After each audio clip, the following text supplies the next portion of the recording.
Hi, this is Sean Halter, host of the CMO Suite podcast, letting you know that as we kick off Season 4, several of these episodes were recorded in New York City just prior to the COVID outbreak. And as always, don't forget to subscribe and catch up on all the previous episodes at www.thecmosuite.com. This episode of the CMO Suite is brought to you by Uconnect. Uconnect provides digital solutions and teams to brand CMOs, VPs, and marketers looking for true transparency in the biddable media space. From paid social and PPC to complex platforms like The Trade Desk, brands from across the world have connected to Uconnect. Visit them today at uconnect.com. And No Kid Hungry. We're proud to promote No Kid Hungry and their many initiatives to help kids in need of meals. Visit them at nokidhungry.org. This episode of the CMO Suite is also brought to you by Winmo. Winmo is the most comprehensive and widely used advertising database, providing an unfair advantage to media and marketing professionals nationwide. Winmo tracks every national advertiser, their agency relationships, and key executives within each organization. Get instant media spend, competitor tracking, and industry trend analysis in one easy-to-use application that integrates with all major CRM platforms. CMO Suite listeners receive complimentary trials of Winmo just by visiting winmo.com/CMO Suite. Finally, the CMO Suite is presented by the CMOcouncil.org as their official marketers podcast. The Chief Marketing Officer Council is the only global network of executives specifically dedicated to high-level knowledge exchange, thought leadership, and personal relationship building among senior corporate marketing leaders and brand decision makers. The CMO Council's 15,000 plus members control more than $550 billion in aggregated annual marketing expenditures and run complex distributed marketing and sales operations worldwide. For more information on membership, visit thecmocouncil.org. Let's start the show. You're in the CMO Suite, the podcast for marketers who want to be in the know, presented by Connectivity Holdings. Hello and welcome to the CMO Suite. It is Season 4. We are at iHeart Studios in New York City. I'm always excited to come here and record. One of the most exciting things for me this season is we're getting a bunch of people to actually say yes to us that we've been asking for the last maybe 2 or 3 seasons. We must have had a kick-ass season last season, Stacey.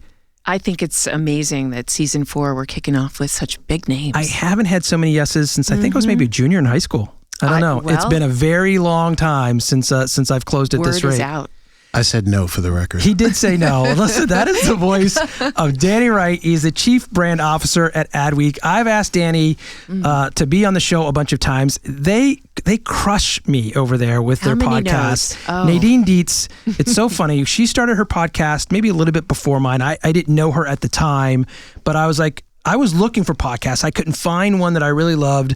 I stumbled into hers. I had started mine and I was like, oh, this one's pretty cool. And then I remember either talking to her, some conversation. She was like, yeah, I'm going to be working with Adweek. I was like, I want to work with Adweek. And she's like, well, they're buying mine. I was like, God dang it. I have this day job, and Danny was obviously clearly they know talent, and they know when they see no talent, and apparently they picked Wright all along because I don't mind giving a plug to Nadine. Her podcasts and really all the content that you guys are bringing to the table is ridiculous. So that said, I've now rambled. Danny, welcome to the show. She's going to be really upset by this. Is she going to be upset that you're on my podcast? Because I have not done hers. Oh my goodness! Good. I finally get to give her a little needle of some sort. Yeah, this is going to be a problem. Okay, well, listen. Sorry. It's all right. Sorry. Nobody listens to mine, and everybody listens to hers, so she won't know. Or when she finally finds out, she'll be like, "Yeah, that's fine." She's awesome. She's just good people. It's one of the best moves that it really was. I've made personally in my career, and one of the greatest things that's happened to Adweek is to have someone who has not only just an amazing working knowledge of the industry and the space, but has built such deep interpersonal relationships within the C-suite, and we are very, very fortunate to have her on the team. I think one thing to me about and we talk about podcasting with a bunch of different guests. We were talking with some guests earlier today about it. I think it's a medium that's missed sometimes by brands, and it's such an easy medium to use. If you're listening to it, you're listening because you're interested in the content. So why not push out more content that people are interested in? And it's fairly inexpensive when you think about it to some extent. It's still new. I mean, you're mobile in the early days, believe it or not. Yeah.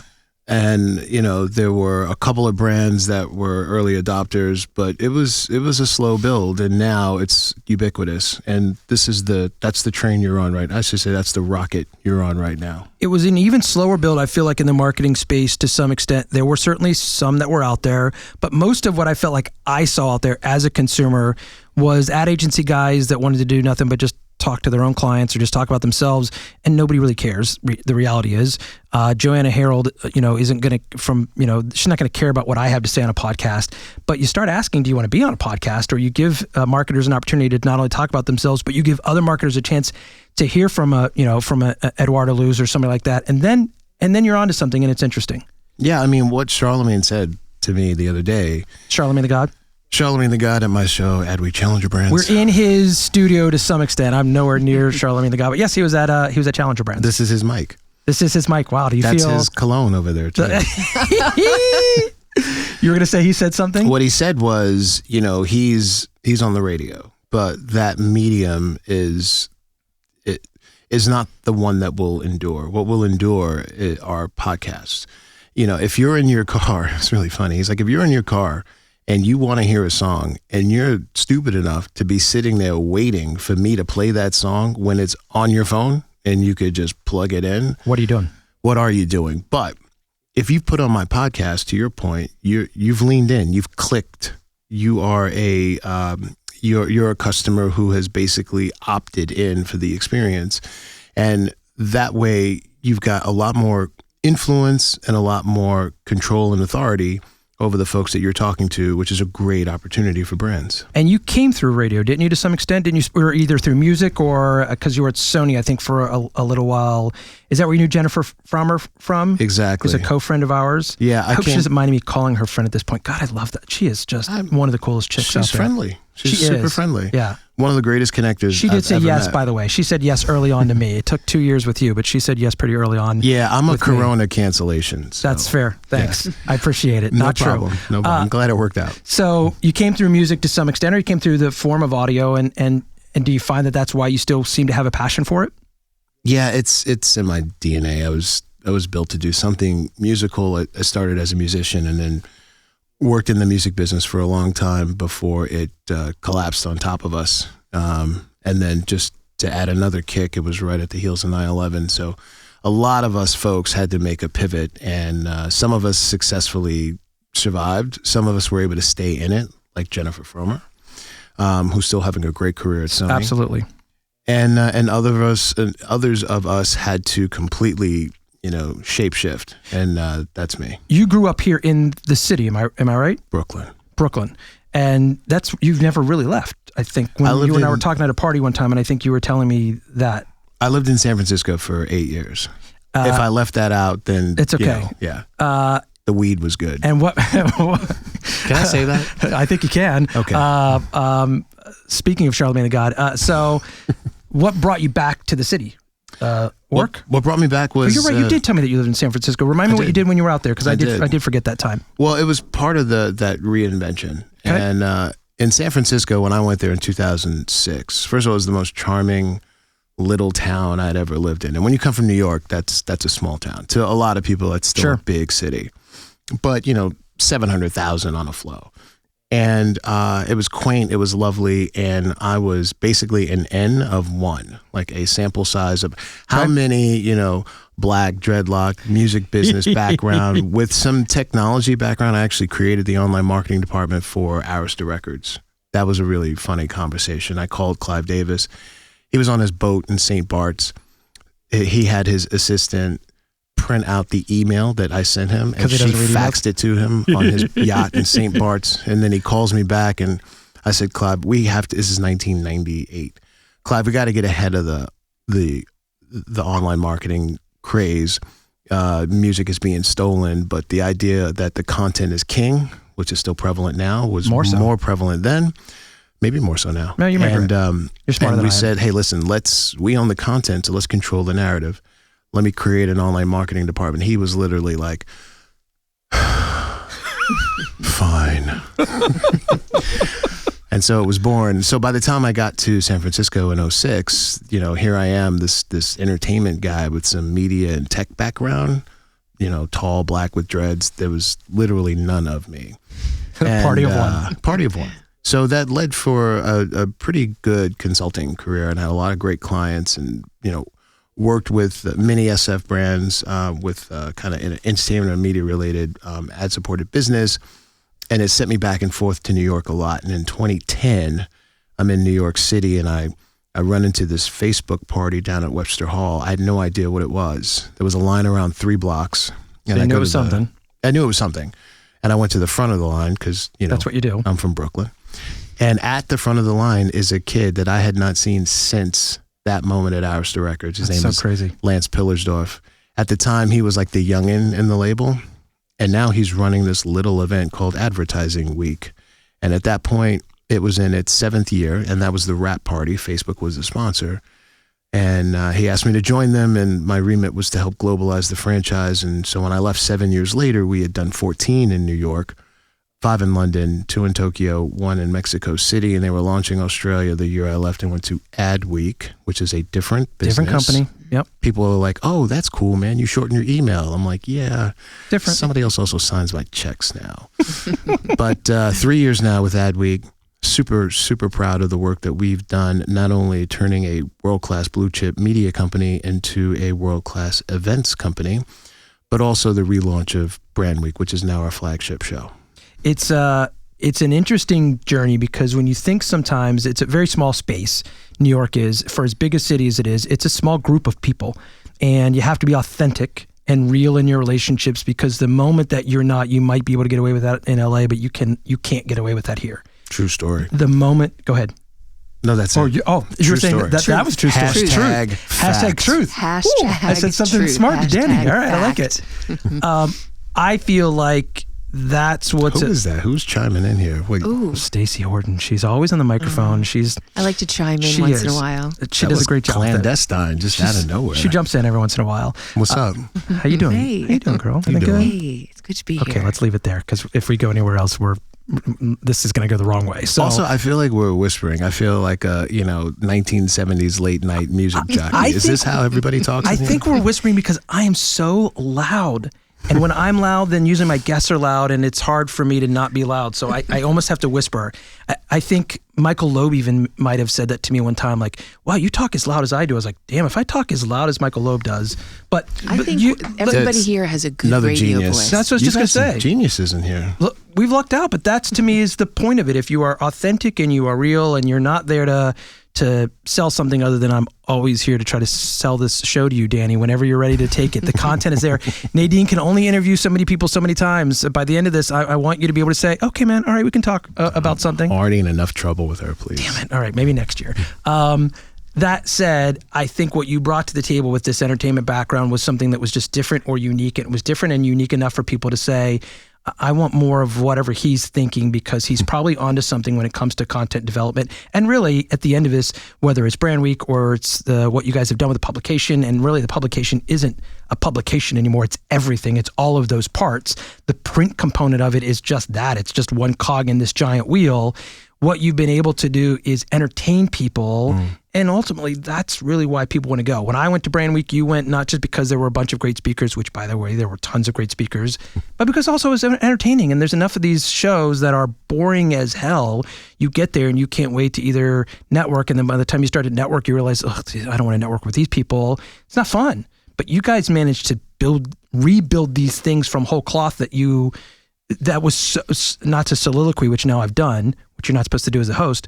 But the first one that I went to, the one that was out in California, was so good. I remember, you probably don't remember me, but I remember you saying, I remember you saying, so what did you think of this event? And I was like, I pray that you can keep some of these small, because it was small enough, and that was maybe 300 people or 400 people, that you really felt like you got direct time and something really interesting. But I know that where you're even smarter is that you can take an event with 800 people and still give it that same feeling. Well, that's the goal. You kind of hit on two key themes that, as a chief brand officer, I try to drive home. Number one is, you're right.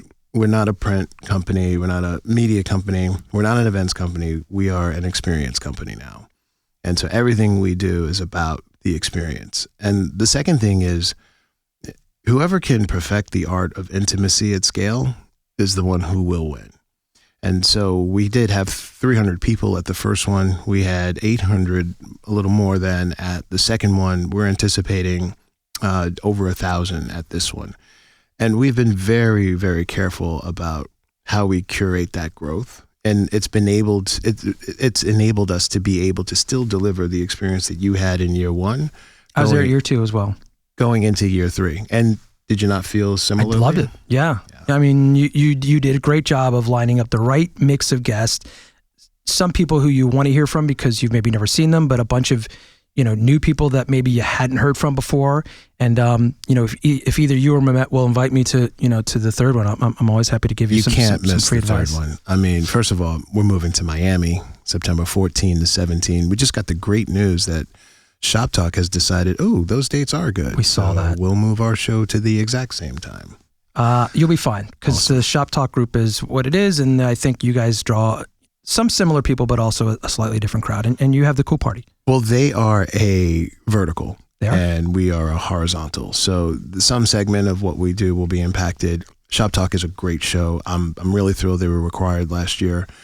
And, we can only hope to have that replicate that kind of success. But fortunately, as you said, they will attract a subset of what we do. But I think by and large, we'll still have a great show. And I can't even, first of all, we're in Miami, number one. It's a great place to be. Number two, the lineup that we're putting together. I can't say some of the names out loud, but you can infer some things. Sure. For example, our opening ceremony is going to be in the Miami Marlins Stadium. Great. Take out of that what you might infer. Our brand visionary this year is not someone I can say out loud, but when I say we're going to do the white party the day after with the person who kind of invented the white party. It's going to be a Miami party, that's for sure. You can infer what you want. And then last night when I had a conversation with DJ Khaled at our Challenger Brands event, he couldn't make the trip, so we did it live via satellite, which is going to be how a lot of these events going forward are going to take place. For a couple months. He felt so guilty about not being able to take the trip. And it was less about the virus and more about the 3-week-old that he has. And I was like, why did you say yes? Like, how did you think that conversation with your wife was going to go? Right. Exactly. Like, of course you can't make it. But it worked really well to talk to him via satellite. And I basically goaded him into saying yes to Brand Week. Good. Since we're in his backyard and he really has no excuse unless he's traveling. Well, it sounds like it's going to be so big, you probably need maybe just one more moderator. So I'm going to just double check my schedule. Check your calendar here. And okay. I'll go ahead and, so I'll just at least hold the dates for you, Danny, just Appreciate in case you need, Appreciate it. one more. You're a hot ticket. One more handsome 50-year-old white guy who, does support the brand. I always support Adweek anytime I get a chance because you just do good stuff. And we do appreciate that. Thank you. Let's talk a bit about those spokes of the wheel. We've talked about the event part of it. You guys got bought out. How long ago did the acquisition happen? Can we talk about that a little bit? When Adweek was acquired in 2016? Yeah. Yeah, it was acquired by Beringer Capital, which is a Toronto-based private equity firm led by a guy named Perry Miele. He's a veteran in the business. He's bought and sold many agencies in the Canadian area. And he and a gentleman named Brian Martin got together and realized that there was a lot of value in the asset of Adweek, and it comes with 3 titles, Media Week and Brand Week. And they realized early on that, there was a way to kind of revitalize the legacy. We're a 40-year-old company, revitalize the legacy of Adweek and to reintroduce Brand Week as an event. That was their idea. That was their concept. And fortunately, they asked me to come and do it. And we've done pretty good in 3 years. Isn't it always interesting to see a publication that's talking about brands or advertising that really had to almost be completely rebuilt? And in doing so, you guys did it incredibly cleverly. A huge foundation. I mean, we sit and stand on the shoulders of giants, who really built the foundation for us in the beginning. There's a gentleman named Jim Cooper who was at the helm for years, one of the greatest guys in the space. And, we're just carrying on his tradition. Fortunately, we were able to promote Lisa Granitstein and Stephanie Paterick, and they are the co-editorial leads. And it's their vision now, and it's their guidance that's really helped transformed us into, a modern experience company. So there's great. Lisa's been there for 11 years. So, they left behind a strong legacy for us to build upon, and, we just kind of supercharged it. Talk about the industry itself. Obviously, again, you're building out these events and these other parts and pieces of what the brand is and has become. what do you see evolving in the industry, over the next 12 to 24 months that will continue to help shape the landscape of what you guys are doing and talking to people out there in the marketplace and the forums that you're using to do so? Well, we'll try to continue to find white space. I mean, we think that there's something in the out-of-home market that isn't done to the level that we think we can do it. So we're going to take a swing there. Can you expand upon that at all? No. Okay. We know that there is we know that there is a huge opportunity in sports, and can you talk about that? Particularly esports. I can tell you that these are late second half ventures that you will start to see and read about. Yeah. Very soon. I'm light on specifics because we are still curating and ideating it, but it is a 2020 opportunity, and that's, I don't know if this is wood, but it's iHeart, so it's probably plastic of some sort. But go ahead. Plywood will do. That's right. We think that those are two big opportunities that we want to step into, and as long as the universe cooperates with us and gives us the space with which to operate, which is shrinking right now. We think those could be huge events for us in the second half, and then of course iterating on the things that exist. Yeah, I heard Mercury is in retrograde. It is. I was told that. I don't know what it means, but apparently one more week, I think. It's impacting us somehow. I'm not sure. It always impacts me. It's almost like we're on a phone call, but there's a three-way and you don't know it, and then just out of nowhere, like, it is. Like, what? Who was that? Listen, I need to bring Stacy to the table. Can we bring Stacy to the table? We always bring her to the table. You talked about the authenticity piece in New York to some extent. I did feel like one of the things that was interesting about the company that acquired the brand was they seemed to have really held the things that they also own a little bit at arm's length. They could have easily bought the brand and just beat everybody over the head with, these are the things that we own and this is just to be used as a sales tool, but they didn't do that. And you almost either had to know that or you had to really dig into it to go, oh, these guys also own these other things, and they've managed to keep that. I feel like that's interesting, and that's what's your perspective on that, if you have one? Are you asking about the owners of the company and their other investments? Yes. I mean, they own other stuff that's in the space, so they could have easily just taken Adweek and just turned it into a commercial for themselves, but by not doing so, it allowed that authenticity to still hold true. Everybody rightfully believes that Adweek is an independent, industry arm that's out there to help provide support and content for all of us that are in the space to better understand what the hell we're doing and how to do it better. And I think there's a beauty in the fact that they've left that some independence to that to some extent. That's a really astute observation, Sean, I have to admit. Thank you, Danny. You did your work, Danny. You did your work. I do my work. So, yes, and by design. Behringer very strategically realized that while this would be an amazing way to kind of, Trojan horse all of their other assets, a smarter and more strategic way to do it would be to find ways to make organic connections. And over the 3 years now, we have done that, but not in a way that is obvious, not in the way that you see organic. Right. One of their holdings that has since been combined, Blue Acorn and ICI, who are totally in this space. They're huge in the retail space. Yep. They have amazing solutions. But, we have very carefully just put them in the right places, and we also use them, which was quite instrumental. We just had our retail awards at Challenger Brands, so there's a lot of intelligence we were able to get from them. But no, it's not beating people over the head with it. It's there are synergies there, and we take advantage of them in a very organic way. But a very smart thing for you to point out and recognize. Thank you, Danny. Again, from time to time, I'm prone to sometimes say something. You got your moments. I have my moments. I want to talk about podcasting just a little bit more, and then we'll talk about a couple of other quick things. Thank you again for coming. It's Danny Wright, Chief Brand Officer at Adweek. I would be remiss if I didn't also throw a shout out to Mehmet over at your team. Mehmet is just a good dude, like really, really good guy. Godsend. And met him early on. He didn't know me from anybody. We were running some interesting stuff with some brands out there with some things we have in the holding group. And I was trying to line up a CMO that we couldn't coordinate the dates on. He was like, hey man, don't worry about it. If you want to come out, we'll figure out a way for you to come out. Didn't have to say that. Didn't have to do that. I try to always make some time for him when I'm in the city a little bit. I feel like I might have even sent him a wedding gift when he got married. just as a thank you, you guys have surrounded yourself with good. Yeah, I know, Danny. I took them out. But good people. You have good people who are there who, are, again, all feel somewhat authentic. How do you think that team will grow over the next couple of years? Will it grow mostly in the event space? Will it grow in the content development space? Will it grow in adding more podcasts to some extent? How do you think it'll grow? There'll definitely be some more podcasts.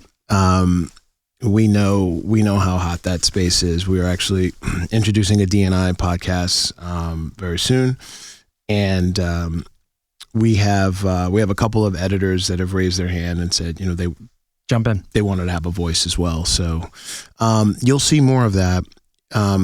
With Mehmet, Mehmet comes from a company called ALM, and our current CEO, Jeff Litvak, was over at that company. He's got a rich background in publishing, from the Associated Press to the Robb Report. And, Jeff was very, very good at finding some folks that he'd worked with before. He knew the personalities would fit, but moreover, these people work tirelessly. There's just no stopping them.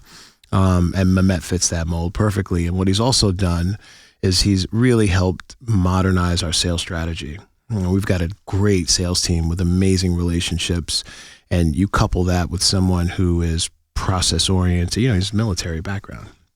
He served in the Turkish military. I think it's required there. And he's brought a lot of that training and discipline and, you take the hill kind of attitude into the sales team, and it's permeated the organization. And, we're also very lucky to have him. If you're a CMO and you want to try to get a little more involved in either Adweek, either you're looking for some potential coverage or you're trying to figure out how to become a speaker or how to just inject your brand a little bit more into it, what are some pieces of advice that you might be able to give from that perspective? Obviously, not everybody's here. Not everyone's here. But what I would say is, as far as what we have to offer, Nadine's podcasts, Sean's podcasts. You can keep it with Nadine. I get it. Anytime you can get. But you have a lot. Look, peer-to-peer learning is the one thing that we've learned that is one of the most valuable experiences you can give someone. We used to have an event called Ignite. It's the hosted buyer concept. So we would bring in buyers across multiple industries. We should have verticalized it. We did not. Across multiple industries, and they would sit with suppliers or solution providers who solve those challenges.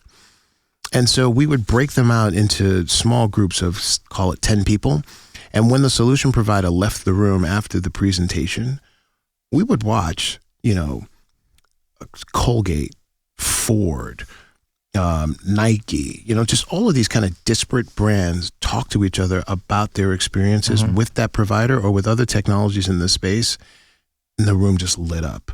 And that's when we lit up and we said, yeah, it's these peer-to-peer exchanges in intimate, safe settings that really, really help people grow, give people comfort, and can be a great boon or catalyst to someone's career. And so my advice would be, listen to your peers, listen to these podcasts, go attend those intimate sessions with like-minded people, and get in safe spaces and be vulnerable and allow yourself to teach and to be taught.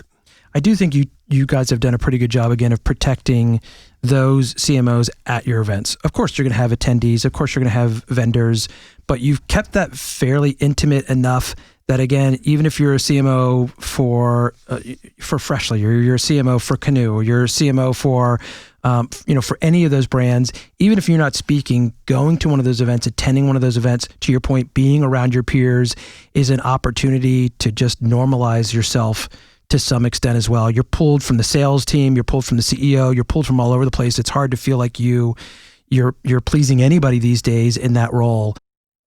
I feel like that peer-to-peer thing, and there's not a lot of those either. You talked about Shop Talk. That's not that event. There's only a handful, and yours, Advertising Week can be one of those. That's a different experience, and it's a kind of a one-time-ish kind of thing. But what I think they lack the rest of the spokes of those wheels to some extent. It's a big event. If you're in the industry and you go, you'll meet some people, and it's fine. They do a great job of it. But when it's done, then you're kind of done. The A&A thing to some extent is kind of the same thing, whereas you guys have this holistic ability to kind of wrap that thread through all of that so that you can intertwine yourself no matter whether the publication hit your desk and then you're at this event or you're listening to the podcast. You guys are fairly unique in the industry. Maybe there's only, one, perhaps two others that are out there that are able to do anything even remotely similar. It's hard. It's really hard to do, and could not be done without, three things. One is the legacy of the brand, which yields the trust, and which yields the loyalty. Two is we have the Pied Piper, of the CMO community, which is Nadine.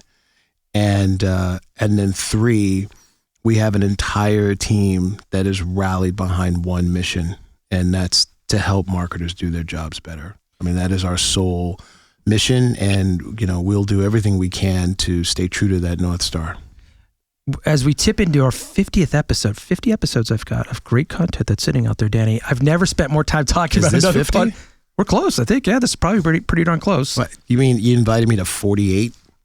Well, I get to put the order in whatever I want. So do you want 50? Okay. You want 50? I would love 50. Okay, all right. We'll make sure that you're 50. I'm turning 50 this year. Oh, I just turned 50. Look at how much we have in common, Danny. Oh, he looked at me like, oh my God, he looked at me like, damn, I look so much better than he does. Well, let's talk about club age, though. Yes, my club age is 46. My club age is 46, What Danny. does club age mean? That's, because when you're at the club with the ladies, my wife is over here. Don't tell her I said that, but at the club. When you're at the club, right? I think Danny could pull off like 38, maybe 40. Whatever, Stacey. God, she's so... Can you keep her? She's flirty today. I don't know why. She never does this. That said, we've never spent so much time talking about another person's podcast, but your point is a fair one, and it's a point that I would certainly make. One helps another. But there you go. Anybody who's ever listened to this podcast, if you have not listened to hers, and if you haven't listened to most of hers, she's just so good, and she's great with guests, and they trust her and they love her, and there's always loyalty there.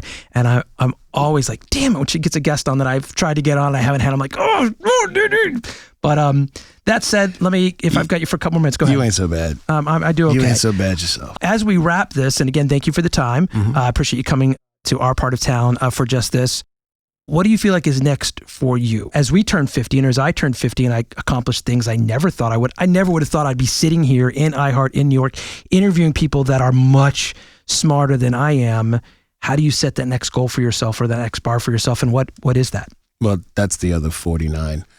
I'm only half smart. I got a lot of charm. A lot of charm. EQ. You've got some that's EQ. my card. Yep. EQ. But here's the first thing I'll say is none of it is I. It's all we. None of this happens without being surrounded by an amazing team, and that's my team's in the music business. The team at Stillwell Partners, led by Matt Schechner and Lance Pillersdorf, and they really they created the executive that I am now in events. And I give them a lot of credit for that. And then of course the team at Adweek, led by Behringer Capital. So I'm just I'm playing on the Yankees. I'm batting cleanup on the Yankees is what's happening. And what's next is we are making big bets now. We've made a big bet in events for the last 3 years. We're making big bets now on a continuation of what I spoke about, which is the peer-to-peer learning. So our education platform is going to be something that we are really going to double down on, invest there, bring in talent there, try to create modules and online experiences, and then bring some of those online experiences to life and weave them into our events. And we hope that all of that will help to build out a subscription and membership model for the magazine, because it's nice to wake up January 1 and, you've got evergreen revenue there and you've got a loyal base of readers. I mean, that's going to be the holy grail for us. And I think as we wrap, you guys doing that, again, smartly, I always seem to be right at the damn cutting edge. What you're now doing is you're taking that next generation and you're already injecting them into the brand by saying, yeah, look, we talk to big high-level VPs and CMOs and all that, but you're a marketing coordinator. Well, here's this interesting peer-to-peer thing that we're doing. Here's an opportunity for you to be able to involve, and it's clever as hell, because once you're in, then you're kind of in. You're in. You're in. So speaking of being in, am I in yet or am I still out? You're in. I'm in. Yeah, All right. It says so right there. says so right there on my LinkedIn page. Well, listen, you guys, Danny Wright, Chief Brand Officer at Adweek. We have been trying to get him for a long time. How'd that go for you? It was great. I appreciate you coming up. Great. I really do. This is my first podcast. Ever? We were going to do one. Oh, Nadine is going to be I bad. have to clear this up. We were going to do an intercompany one. Okay. To celebrate the success, really, of her. 100th episode of CMO Moves. She's had $3 trillion worth of executives on her show. It's an amazing accomplishment. We were going to talk about that and some of the other things that Adweek was involved in, and I was not in town. So we did it anyway with our CEO and with, I believe, Stephanie and Lisa on our editorial team, but I couldn't make it. So she's been wanting to So I have a get. We're warming you up. I finally have a get. You have a get. Yes. I have a get. You Well, have a once get. you do This hers, is a which I'm moment. sure will be next, because the sooner she knows, she's probably going to be, Danny, you got to do mine. Then she'll probably put yours out first. That happened to me a couple of times where we both interviewed the same person. While you're waiting for number 50? Well, I was getting ready to roll one out because we do these in chunks because we don't live in the city. And damn it, she didn't have the same guest on. She put them out like 3 weeks ago. I was like, oh! That said, listen, Danny Wright, I appreciate it. I appreciate your friendship. I appreciate all of the support that Adweek has been kind enough to provide to us. You guys have been very helpful in me just becoming who I am as I'm tipping back to figuring out what my next 30 looks like. I'm always looking to you guys to help just provide some guidance along the way. So listen, thank you guys. Stacey, this is it. This is, depending on what order we put this in, we're going to have to make this 50. We're wrapping our trip to New York City. We can't wait to come back. And thank you, Lisa, for helping us on your end. Thank you, Bill, for helping us there. And once again, thank you, Danny Wright. Thanks for hanging out in the CMO Suite. The podcast for marketers who want to be in the know. Presented by Connectivity Holdings. You're a C-level manager. You shouldn't have to know the difference between behavioral or contextual targeting, but your agency should. Uconnect provides brands and biddable teams direct access to platforms like The Trade Desk, Google, Amazon, Facebook, OTT, and more. Their US-based traders can train your in-house team or provide complete transparency with no minimums and CPM-based service pricing for true transparency. Something Mighty Hive, The Trade Desk, and Centro simply don't offer. Tired of being the smartest one in the room? Reach out to Uconnect today for a free demo. Uconnect, the world's leader in true transparent biddable media. This episode of the CMO Suite is also brought to you by Winmo. Winmo is the most comprehensive and widely used advertising database, providing an unfair advantage to media and marketing professionals nationwide. CMO Suite listeners receive complimentary trials of Winmo just by visiting winmo.com/CMO Suite.